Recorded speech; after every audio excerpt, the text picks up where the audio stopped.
ಈ ಸಂತಾ class jingle bell ಯಾವ್ದ English ಹಾಡ ಯಾವ್ದ್ರ ಕನ್ನಡ ಹಾಡ ಹಚ್ರ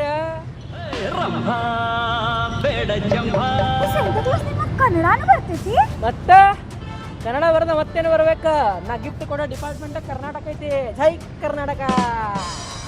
ಅಲ್ಲ ಸಂತಾ ಕ್ಲಾಸ್ ನಿಮಗೆ ಹಸು ಆಗಿರ್ಬೇಕಲ್ಲ, ನಾನು ನಿಮಗೆ ಪಿಜ್ಜಾ ಕೊಡಿಸ್ತೀನಿ. ಪಿಜ್ಜಾ ಬರೋದ ವರ್ಷಕ್ಕೆ ಒಂದ್ಸಲ ಬಂದಿರ್ತೇನೆ. ಎಲ್ಲಾರೆ ಫಸ್ಟ್ ಕ್ಲಾಸ್ ಎಗ್ ರೈಸ್ ಆತದ ಜೋಡಿ ಹಾಫ್ ಫ್ರೈ ಮತ್ತೊಂದ ಎಕ್ಸ್ಟ್ರಾ ಉಳ್ಳಾಗಡ್ಡಿ ಕೊಡ್ಬೇಕ ಅಂತಲ್ಲಿ ಕರ್ಕೊಂಡು ಹೋದ ನಡಿ. ಹಾ ನಡಿ. ಸಂತಾ ಕ್ಲಾಸ್ ಎಗ್ ರೈಸ್ ಹೆಂಗ್ ಅನ್ಸಿತ್ತು? ಯಾ ಸುಳೆ ಮಗ ಮಾಡಿದ್ದು ಅದನ್ನ ಎಗ್ ರೈಸ್. ಸಂತಾ ಕ್ಲಾಸ್ ನಿಮಗೆ ಬೈಯಾಕ ಬರ್ತೈತಿ? ಅಲ್ಲ ಸುಳೆ ಮಗ ಎಗ್ ರೈಸ್ ಅಂತೂ ಮಾಡಿದಾನು, ಎಕ್ಸ್ಟ್ರಾ ಉಳ್ಳಾಗಡ್ಡಿ ಕೇಳಿದ್ರೆ ಇಲ್ಲ ಅಂತಾನು. ಅದು ಚಲೋ ಮಾಡಿದ್ದವ. ಹೊಟ್ಟೆಗೆ ಯಾಕೋ ರಕ್ ರಕ್ ಅನ್ಸಕತ್ತೈತಿ. ಒಂದು ಬಾಟಲ್ ನೀರು ತಗೊಂಡ್ಬರ್ತೀಯ? ಹಾ ತಂದ್ಕೊಡ್ತೀನಿ.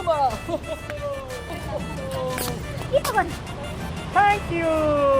ತಗೊಂಡು ಏನು ಮಾಡೋರು? ಇದೆಲ್ಲ ಲಿಜೆಂಡ್ಸ್ ಅರ್ಥ ಆಕೈತಿ. ನಿನಗೆ ಮತ್ತೆ ಭೇಟಿ ಆದ್ಮೇಲೆ ಪಾರ್ಟಿ ಕೊಡಿಸ್ತೇನೆ, ಬರ್ತೇನೆ. ಒಂದು 10 ನಿಮಿಷ ವೇಟ್ ಮಾಡಿಲ್ಲ. ಬಾಯ್.